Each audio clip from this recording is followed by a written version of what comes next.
ನಮ್ಮೆಲ್ಲರಿಗೂ ಒಂದು ಏನು ಸಭೆ ಇತ್ತು, ಪೂರ್ವಭಾವಿ ಸಭೆ, ನಮ್ಮ ದೊಡ್ಡಮನೆ ದೇವತೆಯ ನುಡಿ ನಮನಗಳ ಬಗ್ಗೆ ಶ್ರೀಮತಿ ಚೆನ್ನಮ್ಮ ದೇವೇಗೌಡರು ಇವರ 28/7/26 ಮಂಗಳವಾರ ಬೆಳಗ್ಗೆ 11 ಗಂಟೆಗೆ ಸ್ಥಳ GMR Kalyana Mantapa, SLR bunk ಹತ್ರ ಹುಳಿಯಾದಲ್ಲಿ ನಾವೆಲ್ಲರೂ ಸೇರ್ಕೊಂಡ್ತಕ್ಕದ್ದು.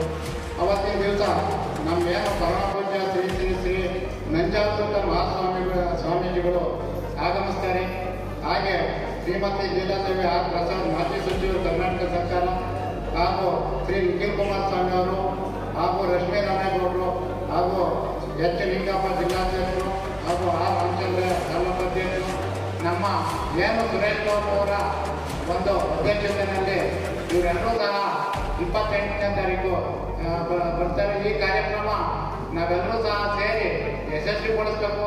ಅದೇ ರೀತಿ ಚೆನ್ನಮ್ಮ ಬಗ್ಗೆ ನಾವೆಲ್ಲರೂ ಎಷ್ಟು ಹೇಳಿದ್ರು ಸಾಕು, ನಾವು ಹೇಳ್ತಾ ಹೋದ್ರೆ ನಾವು ಚಿಕ್ಕರಾಗ್ತೀವಿ. ಯಾಕೆಂದರೆ ಅವರು ದೇವತೆ ಇದ್ದಂಗೆ. ಅದ್ರ ಬಗ್ಗೆ ನಮ್ಮ ಏನು ಶಾಸಕರು ಈಗಾಗಲೇ ಸಾಕಷ್ಟು ಹೇಳಿದ್ದಾರೆ. ಯಾರೇ ಹೋಗಲಿ, ಅವರ ಮನೆಗೆ ಹೋಗಲಿ, ಊಟ ತಿಂಡಿ ಕಾಫಿ ಒಳಗೆ ಜನಪ್ರಿಯತೆ ಆಗಿದ್ರು, ದಾಸೋಹ ಇದ್ದಂಗೆ. ಅವರೆಲ್ಲರ ಮನಸ್ಸನ್ನು ಗೆದ್ರು. ಅದು ದೇವತೆ ಇದ್ದಂಗೆ. ಹಿಂದೆ ಒಂದು ಘಟನೆ ಸಹ ಆಯಿತು. ಒಂದೇ ಒಂದು ಉದಾಹರಣೆ, ಚಿಕ್ಕ ಉದಾಹರಣೆ ಅಂದರೆ, ಹಿಂದೆ ಆಸಿಡ್ ದಾಳಿ ಆಯಿತು. ಆಸಿಡ್ ದಾಳಿ ಆದಾಗೂ ಸಹ ನನಗೆ ಆಸಿಡ್ ದಾಳಿ ಆಯಿತು, ಅವ್ರ ಬಗ್ಗೆ ದ್ವೇಷಾಸಿ ಅಂತ ಆಗಬೇಕು ಅಂತ ಅವ್ರು ಕಿಂಚಿತ್ ಮಾತನಾಡಲು ಬರಲಿಲ್ಲ. ಆ ದೇವತೆ ಏನಂದ್ರು, ಬೇಡ, ನನಗೆ ಆಸಿಡ್ ದಾಳಿ ಆಯಿತು, ನನ್ನ ಅನುಭವಿಸ್ತೀನಿ, 60% ದುಡ್ಡವರು ಸಹ ಅವ್ರ ಬಗ್ಗೆ ಯಾವುದೇ ಒಂದು ತೊಂದರೆ ಆಗಬಾರ್ದು ಅಂತಂದು ಅವ್ರ ಬಗ್ಗೆ ತನಿಖರ ತೋರಿಸಿ ಅವ್ರಿಗೆ ಸಹಾನುಭೂತಿಯಿಂದ ಕಳಿಸ್ಕೊಟ್ರು. ಅಂಥ ದೇವತೆ ಅಂತ ಅಂದು ನಾವಾದರೂ ಈಗ ತಿಳ್ಕೋಬೋದು. ಅಂಥವ್ರು ಹಿಂದೆ ಹುಟ್ಟಲ್ಲ, ಮುಂದೆ ಹುಟ್ಟೋದಿಲ್ಲ ಅಂತಂದು ನಾವು ತಿಳ್ಕೊಂತೀವಿ. ಈಗ ಅವರು ಜಾತ್ಯತೀತವಾಗಿ ಮತ್ತು ಪಕ್ಷಾತೀತವಾಗಿ ಸಾಕಷ್ಟು ಹೆಸರುವಾಸಿಯನ್ನು ಪಡೆದಿದ್ರು.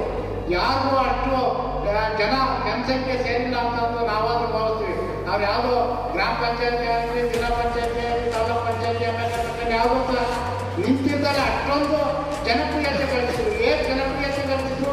ಅವ್ರ ಮನೆಗೆ ಹೋದಾಗ ಅವರ ಒಂದು ವಿಶ್ವಾಸ ಮತ್ತು ಅವರ ಸ್ನೇಹಪರವಾದ ಅವರ ಆತ್ಮೀಯತೆಗೆ ಮಾರುವಾಗ ಎಲ್ಲರೂ ಅವ್ರ ಬಗ್ಗೆ ಪಕ್ಷಾತೀತವಾಗಿ ಎಲ್ಲ ಪಕ್ಷದಲ್ಲೂ ಸಹ ಅವ್ರ ಬಗ್ಗೆ ಒಂದೇ ಒಂದು ಯಾರು ಸಹ ಕೆಟ್ಟ ನುಡಿಗಳನ್ನ, ಕೆಟ್ಟ ಮಾತನ್ನು ಒಂದೇ ಹೇಳಿಲ್ಲ. ಅಷ್ಟು ಅವರು ಆ ಒಳ್ಳೆತನವನ್ನು ಉಳಿಸ್ಕೊಂಡು ಅವರು ಇವತ್ತು ಎಲ್ಲರಿಗಿಂತ ದೊಡ್ಡ ಒಂದು ದೇವತೆ ಅಂತ ನಾವಾದರೂ ಭಾವಿಸ್ತಾ ಅವ್ರ ಕುಟುಂಬದವರು ಅವರೆಲ್ಲರಿಗೂ ಸಹ ಒಳ್ಳೇದು ಮಾಡಿ ಆ ದೇವರು ಅವ್ರಿಗೆಲ್ಲರಿಗೂ ಆಯುರಾರೋಗ್ಯ ಬಗ್ಗೆ ಆಯುಷನ್ನು ಯಶಸ್ಸನ್ನು ಕೊಟ್ಟರೆ ಅಂತ ಈ ಸಂದರ್ಭದಲ್ಲಿ ಕೇಳ್ಕೊಂತ, ಅದೇ ರೀತಿ 30ನೇ ತಾರೀಕು ನಾವೆಲ್ಲರೂ ಹೋಗೋಕ್ಕೆ ನಮ್ಮ ಸಾಹೇಬರೆಲ್ಲ ಚರ್ಚೆ ಮಾಡ್ತಾರೆ.